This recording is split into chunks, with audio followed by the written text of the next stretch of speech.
dans le Seigneur, Shalom. C'est bien votre frère Chris Malanda. Soyez abondamment bénis, vous qui nous suivez partout dans le monde, vous les saints, vous le bien-aimé des dieux, vous les rachetés. Je vous salue partout où vous vous trouvez. C'est dans la joie et dans la paix que le Seigneur nous donne encore la grâce d'être comptés parmi les vivants. Nous sommes heureux de pouvoir parler de la part du Seigneur et aujourd'hui, nous voulons parler sur un enseignement qui va nous fortifier, qui va nous exhorter. Il s'agit là de l'homme nouvellement marié. Cette écriture, nous avons tiré de Deutéronome, le chapitre 24, le verset 5. Voilà, donc notre enseignement porte sur le nouveau marié, porte sur l'homme qui vient de se marier, porte sur l'homme nouvellement marié. Alors, sans plus tarder, ouvrons nos Bibles, lisons l'écriture. Nous sommes dans Deutéronome, le chapitre 24, le verset 5. Il est écrit, j'ai lu au nom de Jésus, « Lorsqu'un homme sera nouvellement marié, il n'ira point à l'armée et on ne lui imposera aucune charge. Il sera exempté par raison des familles pendant 1 an et il réjouira la femme qui l'a prise. » Parole du Seigneur. Voilà, ici, Moïse nous parle d'un homme qui vient de se marier, et cet homme ne doit pas partir à l'armée. Cet homme ne doit pas partir combattre. Pourquoi? Parce que il est appelé à réjouir la femme qu'il a prise. Il est appelé à rendre heureuse la femme qu'il a épousée. Voilà, cet homme qui vient de se marier n'aura aucune charge. On ne lui demandera rien en fait. Parce que il vient d'épouser une femme et il doit rester avec cette femme. Il doit rester chez lui en toute liberté pendant 1 an.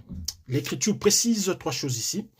Cet homme est nouvellement marié. Cet homme a pour cet effet un congé. Ce congé durera 1 an. Et cet homme devrait rester chez lui pour festoyer, pour rendre heureuse sa femme. Voilà. Maintenant, la question que nous nous posons, c'est qui est cet homme? Qui est cet homme? Et de quelle bataille, de quelle guerre cet homme ne doit pas partir? Parce que cet homme n'ira pas combattre, n'ira point à la guerre. Il s'agit de quelle armée qui ne doit pas aller combattre? Mais aussi, cet homme s'est marié quand? À quand aura le mariage de cet homme nouvellement marié? Voilà. Ce sont ces genres de questions que nous voulons répondre à cet enseignement. Voilà. Mais il faut déjà savoir que la Bible dit « Aucune écriture ne doit faire l'objet d'une interprétation particulière ». Ici, l'interprétation particulière, moi, je vois qu'il est question que personne ne peut s'identifier à une écriture de la Bible. Vous voyez, Jérémie, lorsque nous lisons Jérémie, le chapitre 32, le verset 14, là, il nous dit que les écrits étaient conservés dans un vase de terre. Ces vases de terre, c'est Jésus, c'est les corps de Jésus. Parce que vous allez voir que Timothée, dans 2 Timothée 2, le chapitre 20, là, la parole compare les vases à un homme. Donc, les vases de Jérémie, c'est les corps de Jésus. C'est pourquoi, Deutéronome 23, le verset 24 au verset 25, là, nous lisons que nous sommes autorisés d'entrer dans le champ du prochain. Le champ du prochain, ici, il est question de la Bible. Nous entrons dans la Bible pour manger seulement et non pour prendre les fruits et mettre dans notre sac, dans notre vase. C'est impossible. Donc, on ne peut pas s'approprier de l'Écriture. Mais lorsque nous entrons dans le champ du prochain, nous sommes appelés seulement à manger. Et cela signifie quoi? Cela signifie que lorsque nous lisons les Écritures, c'est pour s'en servir, c'est pour être enseigné. Voilà, être corrigé, être instruit, être convaincu. C'est ça. Car les Écritures, ce sont des fruits qui se trouvent dans les champs, vous voyez. Mais toutes ces Écritures ont un propriétaire. Le propriétaire, c'est Jésus. Nous ne pouvons pas nous approprier des Écritures, frères. Aucune personne peut appliquer une écriture dans sa propre guise. C'est impossible. Pour dire, l'ange qui sonnera la trompette, c'est moi. Le prophète vivant qui parle, c'est moi. L'Élie qui parle, Malachie 4, le chapitre 4, c'est moi. Donc ça, c'est une aberration. C'est une usurpation parce que toutes les Écritures parlent de Jésus. Toutes les Écritures témoignent de Jésus, vous voyez. Donc, l'homme dont parle Deutéronome 24 ici, le verset 5, c'est la personne de notre Seigneur Jésus. C'est lui, cet homme. Jésus est cet homme qui est nouvellement marié. D'ailleurs, l'Écriture dit, lorsqu'un homme sera nouvellement marié. Donc, vous voyez que c'est le futur. Nous sommes ici dans la prophétie. Vous remarquez, c'est ce que nous voulons exploiter dans cet enseignement. Donc, l'homme qui sera nouvellement marié, il est question de notre Seigneur Jésus. Il n'est pas question d'un homme, il n'est pas question de moi, il n'est pas question de toi qui viens de te marier, non. Parce que le congé de mariage dépend d'un état à un autre. Vous voyez, le congé de mariage dure 3 jours pour certains états, d'autres 5 jours, pour d'autres 1 jour, ça dépend. Donc ici, le congé est 1 an. Donc, et puis c'est un langage de Dieu, parce que l'Écriture, c'est comprendre les désordres créés par Dieu. C'est ça le rôle du ministère. Le ministère est appelé à ordonner les Écritures, à ranger en fait les fruits selon leur arbre. C'est très important. Voilà. Donc nous disons que cet homme nouvellement marié, c'est Jésus-Christ. Mais maintenant, remarquez, nous allons mettre Jésus-Christ dans le processus du mariage, c'est-à-dire les étapes pour qu'on soit marié. Il est question d'être célibataire, d'être fiancé et puis d'être marié. Nous allons maintenant poser Jésus dans ces 3 étapes. Suivez et remarquez. Voilà. Nous disons ceci, frères. Lorsque Jésus est venu pour la première fois, nous disons que c'est Jésus était un célibataire. Jésus qui est venu avec l'aide d'une main, avec ses cours d'une main. Là, je vois Marie. Jésus qui s'est fait homme. Dieu qui s'est fait homme par Marie, c'était Jésus venant sous les secours d'une main d'homme. Voilà. Et c'est Jésus, lorsqu'il est venu pour la première fois, nous disons qu'il était célibataire. Et étant célibataire, il cherchait une femme. Vous remarquez? Jésus, lorsqu'il était sur la terre, c'était pour chercher une femme. Nous sommes dans Genèse, le chapitre 1er, le verset 1d. Nous lisons, « Au commencement, Dieu créa le ciel et la terre. La terre était informe et vide. Il y avait des ténèbres à la surface de l'abîme. Et l'Esprit de Dieu s'est mouvé au-dessus des eaux. » Vous remarquez? Donc ici, l'Esprit de Dieu qui mouvait au-dessus des eaux avait pour but, le seul but que cet Esprit mouvait sur les eaux, c'était de trouver la terre. Vous voyez?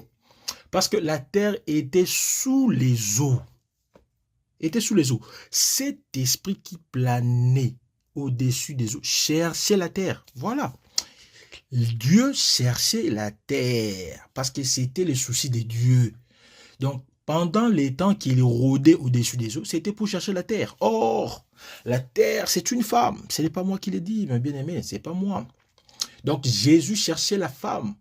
Jésus cherchait la terre. Ésaïe, nous appelons à témoin les frères Ésaïe. Le prophète Ésaïe nous dit quoi? Nous sommes dans Ésaïe 62, le verset 4. Nous dit que la terre, c'est une femme. On ne te nommera plus délaissé. On ne nommera plus ta terre désolation, mais on t'appellera mon plaisir en elle. Et l'on appellera ta terre épouse, car l'Éternel met son plaisir en toi. Et la terre aura un époux. Vous avez remarqué? Donc la terre, c'est une épouse. L'esprit de Dieu qui planait sur les eaux cherchait une femme. C'est ça, Jésus célibataire. Donc Jésus était en train de chercher la femme. Et nous disons que cet esprit qui planait sur les eaux, les temps qu'il a fait pour chercher la femme, c'était donc 3 jours. Vous avez vu? Luc 13, le verset 33 nous dit quoi? Il faut que je marche aujourd'hui, demain et les jours suivants. Donc, Jésus a fait 3 jours. Les 3 jours ici, je parle, ce n'est pas lundi, mardi, mercredi. Non, non, non, mon bien-aimé. Les 3 jours ici, je suis en train de parler par parole prophétique. Il s'agit de 3 ans, parce qu'un jour vaut 1 an, selon Ézéchiel, le chapitre 4, verset 6. Donc, Cet esprit qui mouvait sur les eaux, cherchant la femme, cet esprit a fait 3 jours. Cet esprit a duré 3 ans, cherchant la femme. Voilà. Donc Jésus s'est promenant sur les rives de Jérusalem, sur les rives de Judée, sur les rives de Capernaum. Il était en train de chercher sa femme. Voilà. Et avant de partir, il avait trouvé une femme. Voilà, nous allons prendre 2 mouvements. Comment Jésus a trouvé la femme? Nous sommes dans l'arche de Noé. Remarquez, nous voyons la colombe qui sort de l'arche de Noé. Et la Bible précise, là, lorsque nous lisons Genèse, le chapitre 17, le verset 18, là, qu'est-ce que nous lisons? Les eaux grossirent et s'accrurent beaucoup sur la terre. Et l'arche flotta sur la surface des eaux. Voilà. Donc, vous remarquez ici, Genèse 7, le verset 18, répète Genèse 1er. L'arche flottait sur la surface des eaux. C'est la même chose. L'Esprit de Dieu mouvait au-dessus des eaux. C'est la même chose parce que l'arche, c'est l'Esprit de Dieu. L'arche, c'est Dieu lui-même en esprit. Vous remarquez? Donc, l'arche flottait, mouvait au-dessus des eaux. C'est la même chose que l'Esprit de Dieu au commencement mouvait sur les eaux. Donc, l'arche représente Dieu. Mais nous remarquons ici l'arche qui était dans les eaux. Il y avait la colombe. C'est pourquoi vous allez remarquer le jour du baptême de Jésus, la colombe s'était manifestée pour parler en concomitance avec la voix qui disait au ciel, c'est lui-ci est mon fils bien-aimé. Donc, Noé va poser un geste prophétique. Nous sommes maintenant dans Genèse 8. Nous commençons le verset 8 jusqu'au verset 11. Nous lisons. Là c'est Noé, il lâcha aussi la colombe pour voir si les eaux avaient diminué à la surface de la terre. Mais la colombe ne trouva aucun lieu pour poser la plante de son pied. Elle revint à lui dans l'arche, car il y avait des eaux à la surface de toute la terre. Il avança la main, la prit et la fit entrer après lui dans l'arche. Cette écriture est prophétique, nous n'entrons pas parce que nous avons déjà expliqué. Vous pouvez consulter notre enseignement sur les fils de l'homme n'avaient pas de lieu où reposer la tête. Nous avons expliqué cette écriture dans la prophétie. Mais ce qui nous intéresse ici, c'est les versets 10 et 11. Il attendit encore 7 autres jours, ça c'est Noé toujours, et il lâcha de nouveau la colombe. Hors de l'arche, la colombe revint à lui sur le soir. Et voici, une feuille d'olivier arrachée était dans son bec. Noé connut ainsi que les eaux avaient diminué. Donc ici, pour la première fois, Noé a lâché la colombe. Nous disons que la colombe ici qui est lâchée, c'est l'image de l'arche. C'est la prise de corps de l'arche. Cette colombe qui sort de l'arche, c'est en d'autres termes, c'est Jésus. Vous avez remarqué? C'est Jésus qui sort de l'arche. Jésus, dans sa première sortie, Jésus a repéré quelque chose. Qu'est-ce que Jésus a repéré? Nous disons que Jésus avait repéré un arbre sous les eaux. Vous avez remarqué? Parce qu'au verset 11, lorsque la colombe est retournée, la colombe revient avec une feuille d'olivier arrachée. Mais comment est-ce qu'il a pris cet arbre?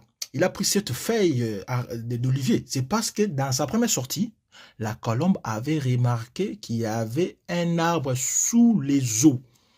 Et nous disons, frères, cet arbre, parce que la Bible précise que cet arbre c'est un olivier, parce que la colombe est revenue avec la feuille, cet arbre d'olivier qui était sous les eaux, c'est ça la femme. Voilà, c'est ça la femme. Parce que la Bible dit ceci, la Bible dit, les enfants sont les fruits, hein? Les fruits de vos entrailles est béni. Les fruits dont on parlait, c'est l'enfant. Les enfants sont les fruits, donc la femme, c'est un arbre. Est-ce que vous avez remarqué? Et cela nous est confirmé par le prophète David. Le prophète David dit quoi? Nous sommes dans Psaume, le chapitre 128, le verset 3. David dit, ta femme est comme une vigne féconde dans l'intérieur de ta maison. Tes fils sont des plants d'olivier autour de ta table. Parole du Seigneur. Donc ici, l'Écriture nous dit clairement, sans ombre de doute, que la femme, c'est un arbre. Et cet arbre, c'est une vigne féconde dans l'intérieur de ta maison.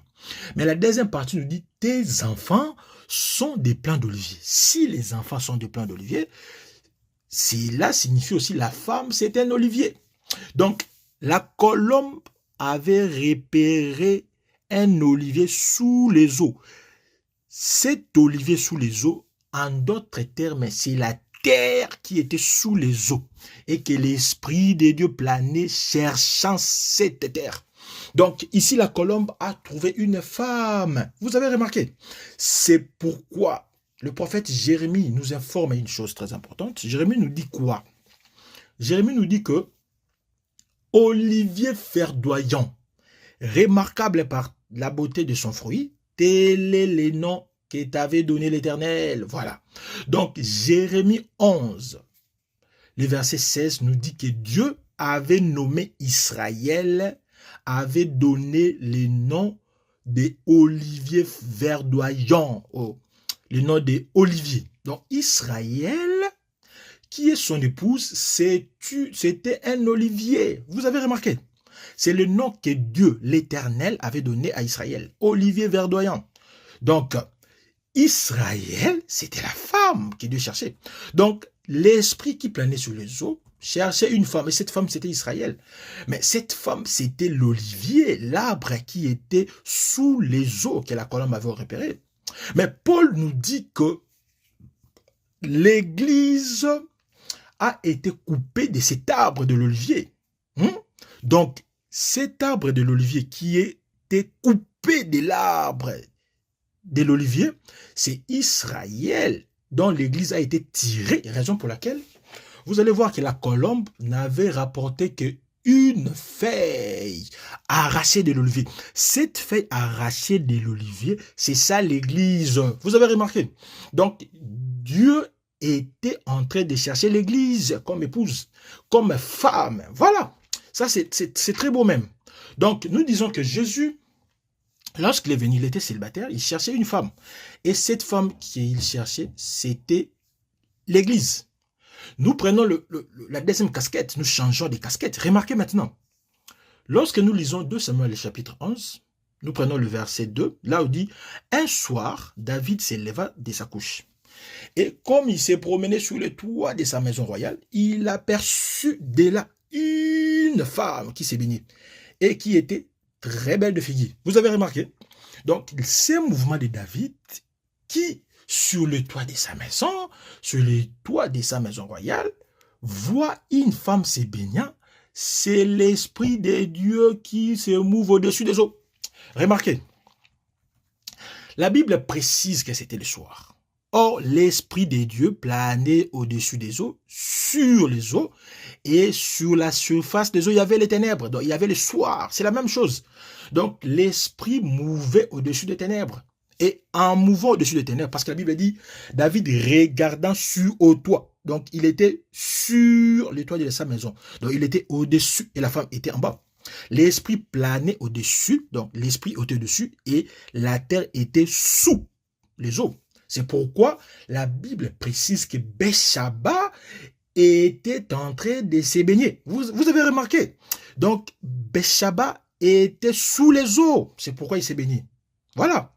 En d'autres termes, ici, Jésus cherchant la femme, Jésus a trouvé sa femme. Nous avons dit que la femme que Jésus cherchait, c'était l'Église. L'Église était sous les eaux. Voilà. Mais les eaux, c'est quoi? Les eaux, la Bible nous dit, nous sommes dans Apocalypse 17, le verset 15. Les eaux que vous voyez, ce sont de peuples, de foules, des nations, de langues.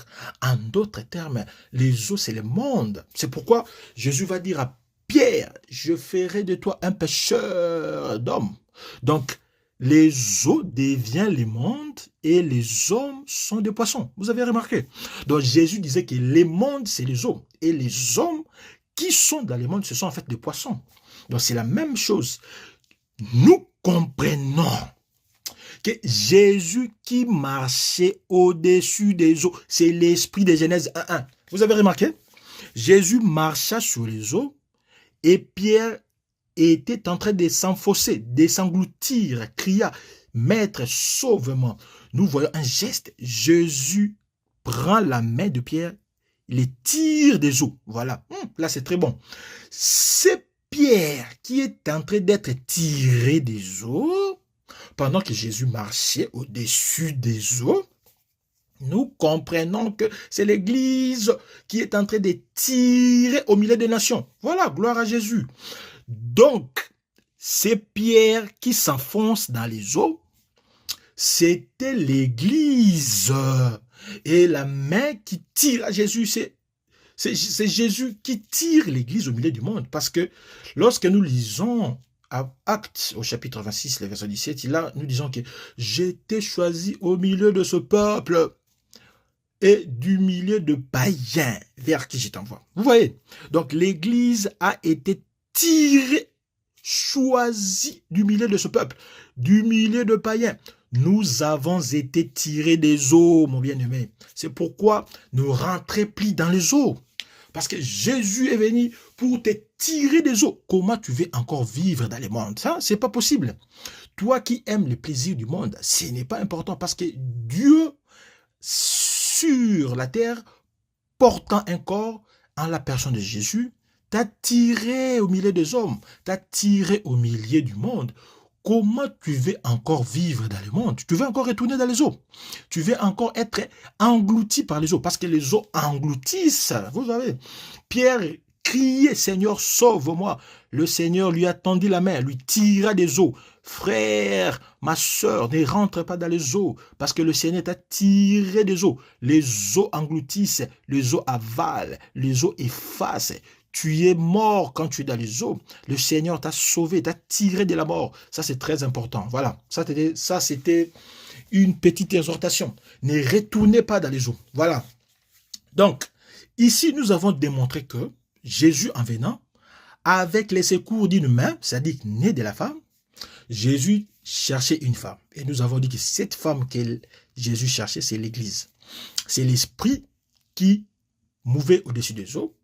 Et nous avons expliqué, c'est le mouvement de la colombe, c'est aussi le mouvement de David sur le toit de sa maison. Voilà. Mais après avoir trouvé cette femme, qu'est-ce que Jésus a fait? Jésus n'a pas laissé cette femme comme ça, non, parce qu'elle s'est approchée de cette femme.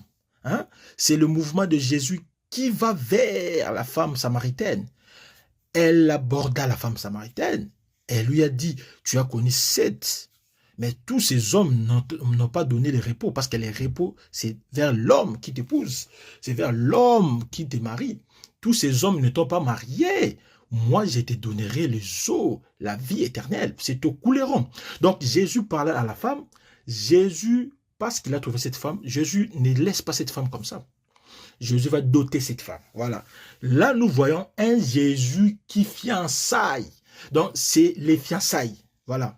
Jésus comme les fiancés. Donc, Jésus a payé la dot pour avoir la femme. Voilà. Donc, il ne faut pas prendre la femme gratuitement comme ça, frère. Là, nous sommes dans Actes, le chapitre 20, le verset 28. Là, nous pouvons lire ça, cherchons l'écriture. Acte 20, le verset 28. Il est écrit, « Prenez donc garde à vous-même et à tous les troupeaux sur lesquels le Saint-Esprit vous a établi évêque pour paître l'église du Seigneur, qui s'est acquise par son propre sang. » Voilà.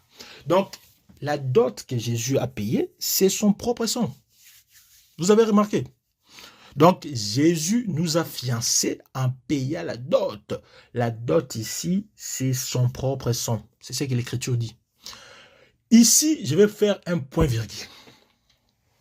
Ici, je vais parler concernant la dot, de manière brève.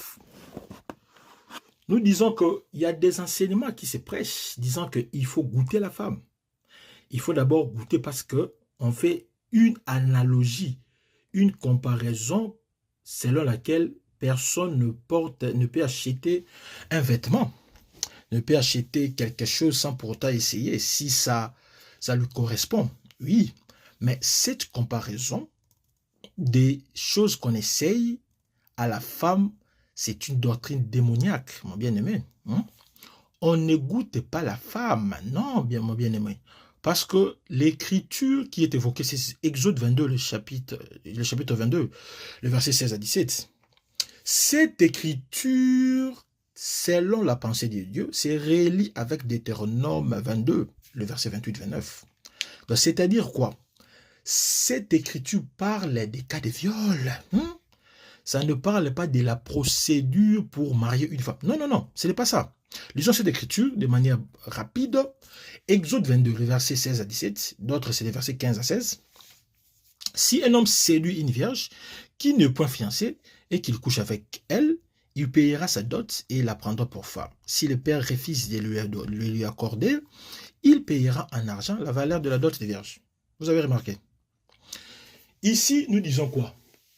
Nous disons que si un homme séduit, séduire ici ne signifie pas draguer, bien-aimé. Vous confondez les choses.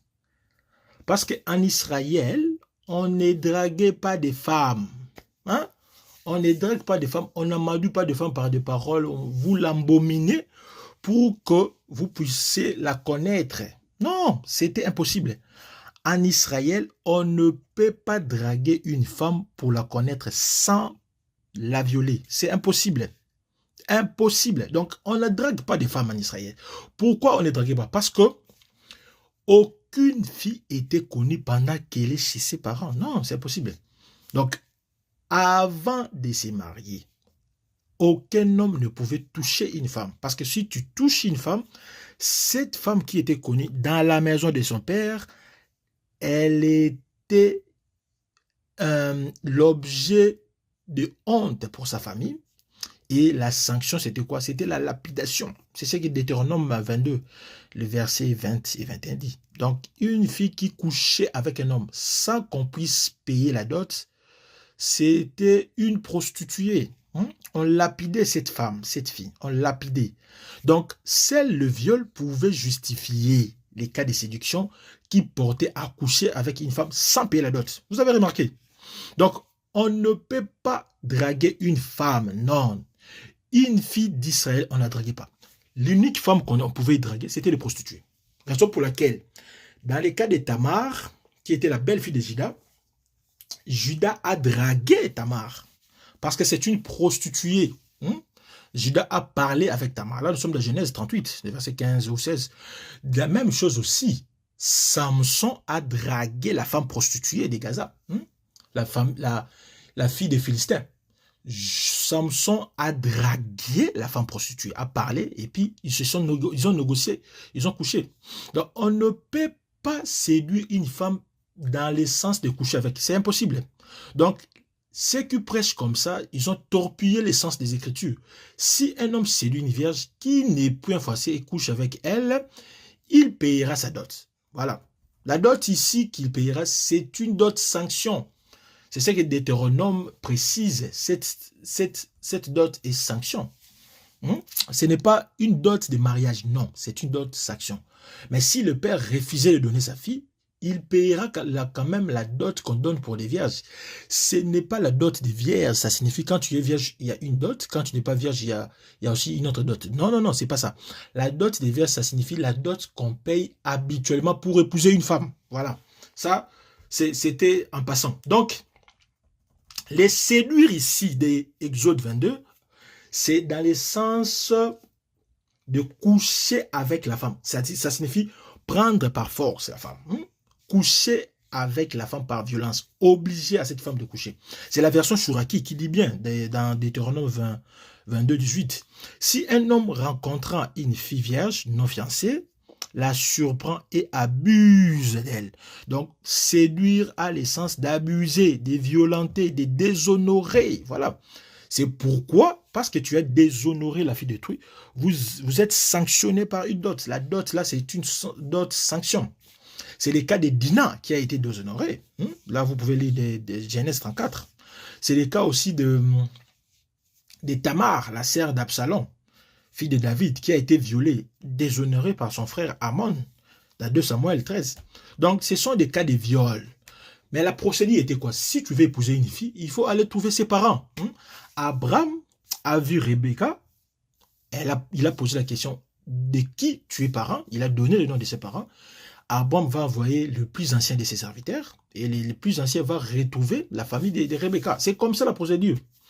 C'est pourquoi même Samson, pour épouser sa femme qui était même païenne, Samson a dû envoyer ses parents, son père et sa mère, de négocier pour avoir cette femme. C'était la procédure connue. Vous voulez une femme, il faut parler avec des parents. C'était la procédure, c'est ça. Donc, il faut d'abord payer la dot et puis connaître la fille. Cet enseignement qui consiste à dire de connaître d'abord la femme et puis de payer la dot après, c'est une doctrine de Satan. Voilà. C'est une doctrine des démons. Parce que l'écriture est claire. Adam a payé la dot d'abord avant de connaître Ève. La dot d'Adam, vous savez, c'est la mort. Parce que Adam s'était endormi, Dieu tira Ève de sa côte. Donc Adam a payé de son sang pour avoir Ève. Et puis le chapitre 4 de Genèse nous dit que Adam connut sa femme. Donc après avoir payé la dot, il va connaître la femme. Isaac, on a versé la dot. Et puis Isaac va connaître Rebecca dans la maison de sa mère, Sarah. Judas a payé la dot pour son fils Er. Il a payé la dot. Et puis Er va prendre la fille d'Échoua. Jésus aussi a payé la dot pour avoir église. Donc, il faut laisser ces comportements de connaître les filles d'autrui sans verser la dot. Commencer d'abord à verser la dot et puis prendre la fille d'après. Après, donc c'est comme ça. C'est pourquoi le principe a été entériné dans Deutéronome 22, le verset 13 à 21. Donc, si un homme qui a pris une femme et allé vers elle éprouve ensuite de l'aversion pour cette personne, le père de la femme dira aux anciens, j'ai donné ma fille pour femme à cet homme. Voilà, vous avez vu. Donc, cet homme, pour coucher avec la femme, il a d'abord commencé à donner la dot, et puis, il va prendre cette fille en aversion. Voilà, ça, c'est le principe est précisé ici. Voilà. Donc, tout ça, c'était pour dire que Jésus, lorsqu'il a trouvé la femme, il a payé la dot, et en payant la dot, il a épousé cette femme et puis il est parti. Donc, nous disons que Jésus est parti. Jésus est remonté. Jésus est retourné au ciel étant fiancé. Voilà. Aujourd'hui, Jésus s'est un fiancé. Gloire à Jésus. Donc, c'est un fiancé. Là, nous pouvons lire dans 2 Corinthiens, le chapitre 11, verset 2. Car je suis jaloux de vous d'une jalousie de Dieu, parce que je vous ai fiancé à un seul époux, pour vous présenter à Christ comme une vierge pure. Donc, Jésus nous a fiancés. Ça, c'est très important. Alors, pendant ces temps, puisque Jésus est retourné, il n'est pas là, Jésus a laissé la femme entre les mains du grand frère, entre les mains du père, entre les mains de la mère. Voilà, pour veiller à sa femme. Mais qui est le père? Qui est le mère? Et qui est le père? Qui est le frère? Qui est la mère? C'est ça la question. C'est ça la question. Ici, ça nous fait penser à Rebecca. Lorsque le serviteur le plus ancien est venu prendre la femme pour Isaac, les pères étaient là, les grands frères, c'est Laban, était là, le père c'était Bethuel, était là, et puis la mère était là. Mais pourquoi est-ce que je vais dire que les pères est dans les grands frères et la mère est de l'autre côté? C'est pourquoi je dis, Jésus a épousé la femme, il a laissé sa femme entre les mains du père. Dans le père, il y a les grands frères et puis la mère. Parce que nous allons lire ceci. Lorsque vous lisez Genèse, le chapitre 37, le verset 29 à 30, Ruben a appelé Joseph enfant. Vous avez vu? C'est pour dire que les grands frères, c'est un père. Les grands frères, c'est un père. Mais ce n'est pas tout. Judas aussi a appelé Joseph enfant. Pour dire que les grands frères s'identifient au père. C'est la même chose. Là, nous sommes dans Genèse 43, le verset 8. Voilà. Or, les ministères, c'est lui le père, c'est lui la mère. Voilà, c'est les ministères. Quand je dis les ministères ici, ce n'est pas les 5 ministères. Parce que quand on dit les ministères, les gens pensent qu'il y a 5 individus. Il y a un pasteur, un prophète, un docteur, un évangéliste, et puis un prophète. Non, c'est pas ça. L'esprit ministériel, c'est le Christ lui-même qui a donné les gens aux hommes. L'esprit ministériel, c'est le Père. Comme je suis en train de prêcher, je suis un père, mais aussi je suis une mère. C'est ce que Paul nous dit. Paul dit qu'il était le père. mais il était aussi la mère pour les chrétiens des Thessaloniques. Lisons les Écritures. Ouvrons nos Bibles, nous sommes dans 1 Thessaloniciens, le chapitre 2, le verset 6 à 8. J'ai lu au nom de Jésus. Nous n'avons point cherché la gloire qui vient des hommes, ni de vous, ni des autres. Nous aurions pu nous produire avec autorité comme apôtres de Christ, mais nous avons été pleins de douceur au milieu de vous, de même qu'une nourrice prend un tendre soin de ses enfants. Vous avez vu? Nous aurions voulu dans notre vive affection pour vous, non seulement de vous donner l'évangile de Dieu, mais encore nos propres vies, tant vous nous étiez devenus chers. Voilà. Ici, Paul dit qu'il était comme une nourrice. C'est la mère qui nourrit. Donc, il était comme une mère pour les chrétiens de Thessalonique. Mais ce n'est pas tout. 1 Thessaloniciens, toujours le chapitre 2, prenons les versets 11 à 12. Là, nous disons, vous savez aussi que nous avons été pour chacun de vous c'est qu'un père est pour ses enfants. Vous exhortant, vous consolant, vous conjurant de marcher d'une manière digne de Dieu, qui vous appelle à son royaume et à sa gloire. Vous avez vu? Donc, Paul était le père, mais aussi la mère. Donc, le ministère, c'est lui le père. Or, le père, c'est les grands frères. OK? Le père, c'est Laban. Le père, c'est Bethuel. C'est la même chose. Nous sommes entre les mains du ministère. Vous voyez? Jésus n'est pas là. Mais il nous a laissé entre les mains du ministère pour que nous puissions grandir, pour que nous puissions atteindre la stature parfaite, pour que nous puissions atteindre la perfection. C'est pourquoi dans Éphésiens 4, le verset 11-12 dit, il a fait les dons aux hommes, les uns comme, pour le perfectionnement des saints et l'édification du corps de Christ. Vous voyez? Donc, l'esprit ministériel a pour fonction de perfectionner les saints, d'édifier le corps du Christ, de construire, édifier, si ça signifie construire, bâtir de nouveau. C'est pourquoi le prophète Salomon dit une chose très intéressante. Nous sommes dans Cantique des Cantiques, au chapitre 8. Prenons les versets 8, 9. Nous lisons. Nous avons une petite sœur qui n'a point encore de mamelle. Que ferons-nous de notre sœur le jour où on la cherchera? Si elle est mûre, nous bâtirons sur elle des créneaux d'argent. Si elle est une porte, nous la fermerons avec une planche de cèdre. Gloire à l'Éternel.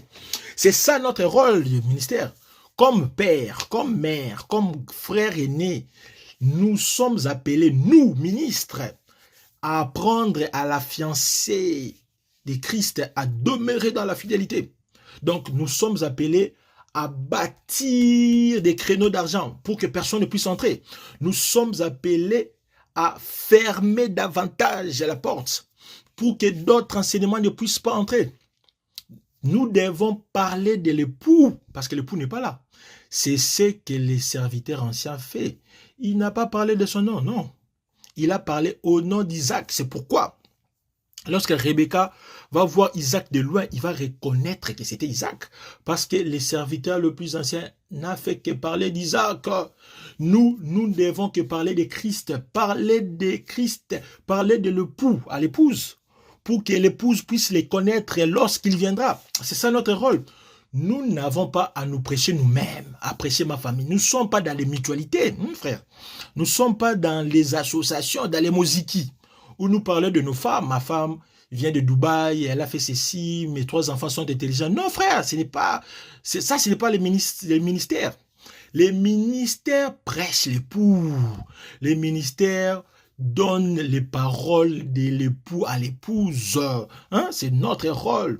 Nous sommes appelés à vous préparer à demeurer fidèles, à n'écouter que les paroles de l'épouse, à ne pas accéder, de ne pas donner cours à d'autres hommes, de vous draguer, de fermer en fait les portes, de bâtir des clôtures, de murs, de murailles solides pour que vous ne puissiez pas être influencés par n'importe quelle doctrine. De suivre des doctrines qui vous laissent hors de la portée. Donc, nous vous protégeons pour que les serpents ne viennent pas parler avec vous, comme il a fait dans le jardin. C'est le rôle du ministère. C'est le rôle du ministère. Voilà. Donc, pendant ces temps que l'époux n'est pas là, le fiancé n'est pas là, nous sommes appelés à maintenir notre fidélité. Nous sommes appelés à garder notre fidélité, à demeurer fidèles et a exclamé avec tous les rachetés, viens Seigneur Jésus. L'époux, l'épouse, lorsque son époux est en voyage, qu'est-ce qu'il fait? Il prie pour lui, il dit, viens mon époux. C'est ce que nous disons, Apocalypse 22, 20 nous dit, viens Seigneur Jésus, viens Seigneur Jésus. Nous t'attendons, nous sommes ouverts à toi parce que nous avons gardé la fidélité. Nous ne nous sommes pas laissés par de mauvais enseignements. Nous ne sommes pas influencés par n'importe quelle parole. Nous avons gardé l'aspect, nous avons gardé votre visage. Nous répétons votre parole. Nous nous souvenons encore des paroles que tu nous as dites. C'est pourquoi Apocalypse dit, tu as abandonné ton premier amour. C'est pour dire que tu n'écoutais plus les paroles qui t'ont enivré, les paroles qui ont fait de toi une épouse. Nous sommes appelés à retourner. Voilà, ça c'était la marche dans les fiançailles. Donc Jésus a trouvé une femme, Jésus a payé la dot et Jésus aujourd'hui a laissé cette femme entre les mains du ministère. C'est le ministère qui protège cette femme pour qu'elle ne soit pas violée, pour qu'elle ne soit pas connue par d'autres hommes. Voilà. Et lorsque ce Jésus viendra, les retours de Jésus, c'est pour récupérer sa femme. Vous avez remarqué. Ici, je parle de l'enlèvement. Voilà. Après l'enlèvement, Jésus va prendre son épouse et il partira avec elle. C'est à son retour que l'Église sera unie à lui et qu'il y aura des noces. On va célébrer officiellement les noces et l'union entre l'Église et l'épouse. Et l'époux sera scellé. Voilà. C'est ici, c'est dans ces moments-là que Jésus sera nouvellement marié. Gloire à l'Éternel. Donc, nous comprenons que lorsque l'homme sera nouvellement marié, cet homme sera nouvellement marié quand? Nous disons, cet homme sera nouvellement marié lorsqu'il viendra prendre son épouse. C'est lors des festins de noces. Voilà. C'est dans les festins de noces que Jésus devient nouvellement marié. Gloire à Jésus. C'est très important. Donc, cet homme, c'est Jésus, qui est nouvellement marié dans les fêtes de noces, parce que les festins de noces, c'est l'union éternelle entre l'époux, entre Christ et l'Église. Ça, c'est très important. Vous pouvez lire Apocalypse 19, le verset 7 à 9, Apocalypse 21, 1, 2. Donc, l'union de l'Église va sceller ces mariages. C'est ça, Jésus qui devient marié. Gloire à Jésus. Ça, c'est très important. Maintenant, remarquez, parce que nous sommes maintenant dans notre enseignement, c'est là où nous voulons atterrir. Jésus est nouvellement marié. Lorsqu'il viendra récupérer l'Église, nous voyons l'enlèvement et puis le festin de noces. Ça, c'est le nouvellement marié de Jésus. Voilà, c'est très important. Mais nous disons ceci, frère, il faut faire très attention. Très attention. Nous disons dans la révélation, Jésus est déjà marié. Jésus est déjà marié. Bien que dans la connaissance, Jésus est un fiancé. Aujourd'hui, Jésus c'est un homme marié. Pourquoi j'ai dit ça? Parce que la Bible dit ceci. Nous sommes dans Éphésiens 5, le verset 25. Marie, aimez vos femmes comme Christ a aimé l'Église et s'est livré lui-même pour elle. Donc l'Église est l'épouse de Christ. Aujourd'hui, nous sommes fiancés, mais nous sommes déjà épouses dans la révélation. Je précise, il faut faire très attention. Dans la révélation, nous sommes déjà une épouse. C'est pourquoi vous allez remarquer que Moïse disait ceci. Moïse disait que la femme adultère et la fiancée qui était adultère avaient une même sanction. Vous avez remarqué dans Deutéronome 22, le verset 23-24. Donc, une fiancée qui tombe en adultère et une femme qui tombe en adultère, les deux étaient sanctionnés de la même manière parce qu'ils étaient des épouses. Donc, la fiancée et la femme, c'est la même chose. Ça, nous sommes dans la révélation. C'est pourquoi, dans Matthieu 1er, lorsque vous lisez, vous prenez le verset 16, 18, le verset 19 jusqu'à 21 là-bas, vous allez lire que Joseph était appelé l'époux de Marie. Or, nous savons que Joseph était fiancé. Mais la Bible dit, était l'époux de Marie, de laquelle est né Jésus. Vous avez dit, Joseph, son époux. Donc, Joseph était l'époux. Or, l'époux, c'était Marie. Vous avez remarqué. Marie était fiancée à Joseph. Mais Marie était fiancée à Joseph, mais Joseph était un époux. Vous comprenez que nous sommes dans la révélation. Dans la révélation, Jésus, c'est notre épouse, bien que dans la connaissance, nous sommes fiancés. C'est pourquoi Paul, parlant des fiançailles, il a dit quoi?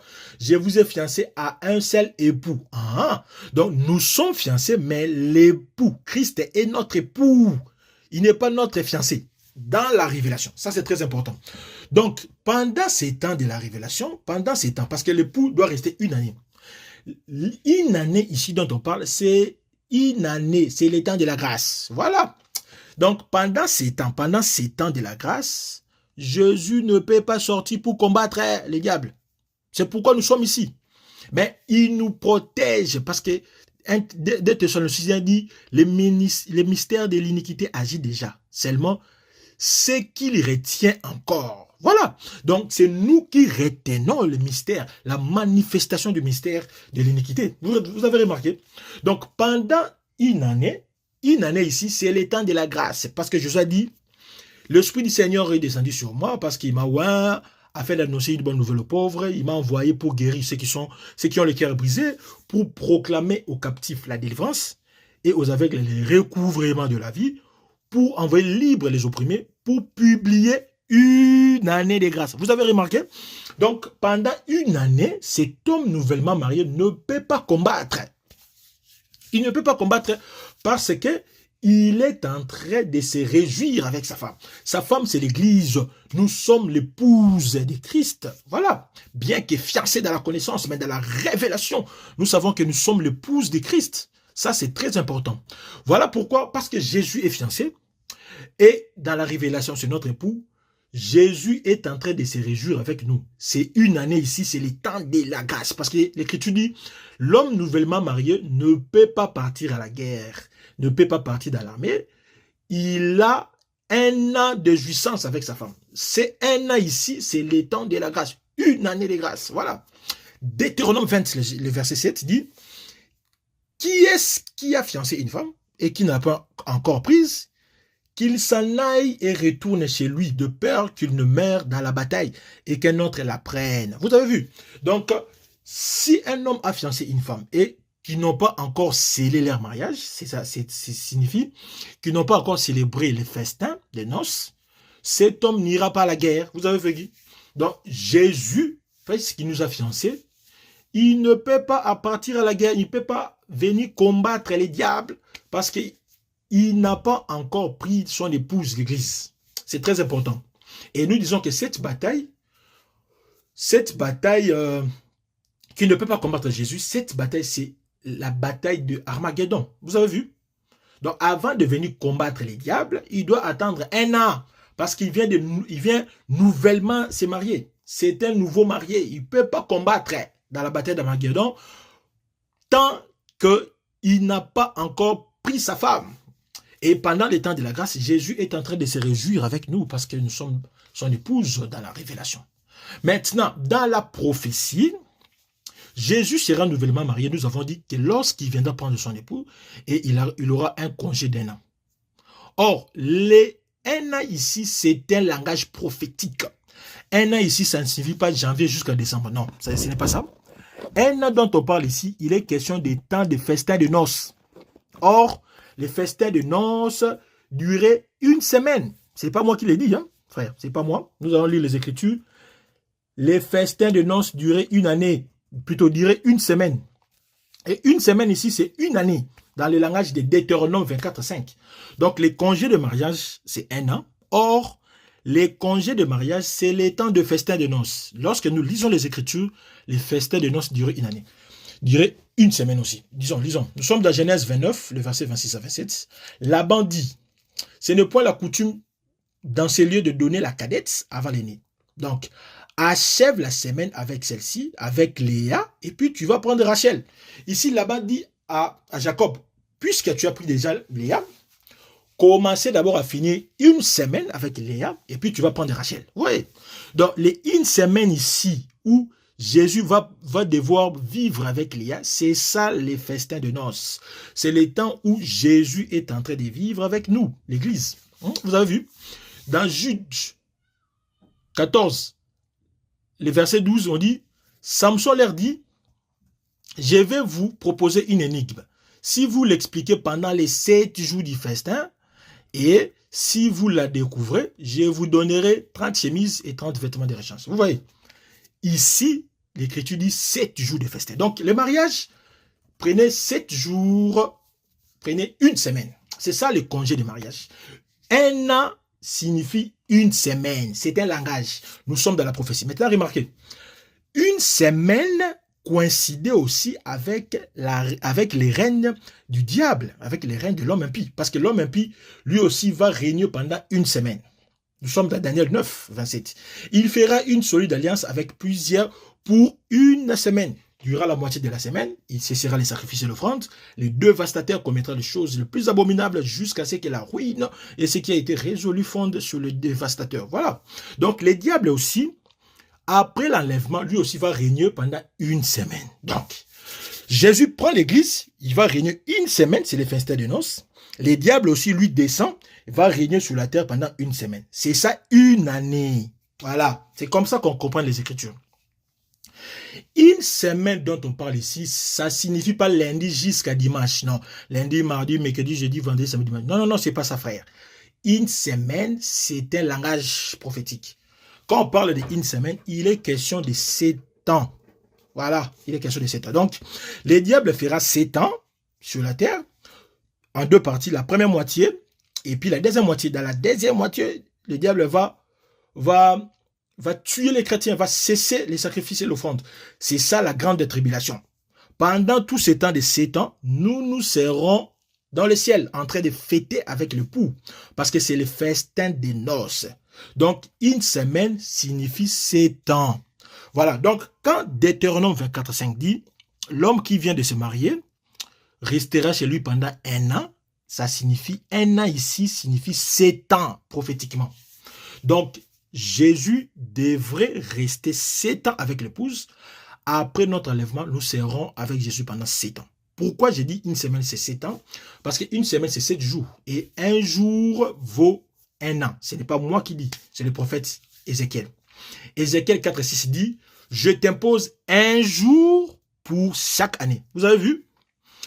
Le prophète Moïse dit dans Nombre 14, verset 34, 40 années, une année pour chaque jour. Voilà. Ce qui fait que une année, c'est un jour c'est 7 ans. C'est très important.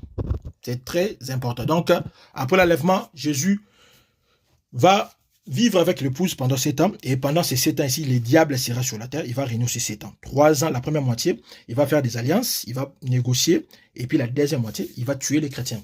Ça, c'était la grande tribulation. Donc, nous avons compris quoi? Nous comprenons que lui, Jésus, qui a eu un congé d'1 an, que nous avons compris 7 ans, et le diable va régner pendant 7 ans, lorsque lui va finir son congé, et le diable va finir son règne, maintenant, Jésus pourra sortir pour combattre. Jésus pourra sortir, porter sa tenue et aller à la guerre. Donc, Jésus ira à la guerre après les festins de noces. C'est très important. C'est après les festins de noces que Jésus va porter la nuée. Parce que la nuée, c'est la tenue de combat. Souvenez-vous, avec les Égyptiens, Dieu s'est fait colonne de nuée pour combattre les pharaons et les Égyptiens. Jésus va porter la nuée et va sortir pour combattre. C'est ça la bataille d'Armageddon. Voilà. Et lorsque Jésus va venir, qu'est-ce qu'il va faire? Il va réaliser 3 choses. Il va d'abord emprisonner le diable. Apocalypse 20, le verset 1 2. Il va emprisonner le diable. Il va faire disparaître les puissances politiques et religieuses. Là, nous voyons la bête qui sort de la mer, l'antichrist, et puis la bête qui sort de la terre, les faux prophètes. En d'autres termes, Jésus, lorsqu'il va venir, Apocalypse 10 nous dit, l'ange puissant va mettre son pied droit sur la mer et son pied gauche sur la terre. Ça signifie que Jésus va prendre l'antichrist, il va détruire l'antichrist, il va détruire aussi les faux prophètes. C'est ce que Ésaïe 9, le verset 14-15 dit. Jésus va arracher la tête, qui est le magistrat, le guide, et puis il va arracher la queue, qui est le faux prophète. Voilà, c'est ça que Jésus va faire. Et il va restaurer la maison d'Israël. Voilà ce que Jésus va faire. Voilà notre enseignement. C'était un enseignement prophétique à la fois, mais aussi révélationnel. Donc, nous avons dit que l'homme nouvellement marié, c'est la personne de Jésus. La personne de Jésus qui sera marié lorsqu'il va récupérer sa femme après l'enlèvement. Jésus va faire 7 ans avec la femme. C'est les 1 an de Deutéronome 24, 5. Et puis après les 1 an, Jésus va descendre, il va porter sa tenue pour partir à la guerre, parce que l'Écriture dit, lorsque l'homme sera nouvellement marié, il n'ira point à la guerre. Donc, il va rester à la maison, il va fêter avec sa femme, il va réjouir avec la femme qu'il a prise pendant 1 an. Nous avons compris ici, les 1 an, c'est 1 semaine, et 1 semaine, c'est 7 jours. 7 jours, c'est 7 ans par rapport à l'Écriture, dans la prophétie. Pendant les 7 ans, Jésus sera avec l'épouse, et pendant ces 7 ans, le diable va régner sur la terre. Et après les 7 ans, Jésus va sortir, alors il pourra partir à la guerre, combattre l'antichrist et les faux prophètes. Il ne s'agit que de 2 bêtes, de la bête qui sort de la terre et la bête qui sort de la mer. C'est ce que Ésaïe 27, le premier verset nous dit. Il est question de 2 serpents, les léviathans, serpents tortueux, et les léviathans, serpents fouillards. Que le Seigneur vous bénisse, que le Seigneur soit votre partage et que cette parole vous console et vous rassure que Jésus viendra nous prendre parce qu'il nous a fiancés et il nous a laissé entre les mains du ministère qui prend charge de nous, qui nous entretient, qui nous protège, qui veille sur nous pour que nous restons des femmes fidèles, pour que nous ne puissions pas écouter n'importe quel enseignement, pour que nous puissions demeurer pures, vierges, sans tache. Et lors le mari va se présenter, nous irons avec lui, nous allons fêter avec lui, nous serons dans la joie. Et pendant ce temps, la terre, les diables va régner, va gouverner et nous serons épargnés. Gardons l'espérance parce que l'espérance ne trompe pas et soyez bénis. Amen.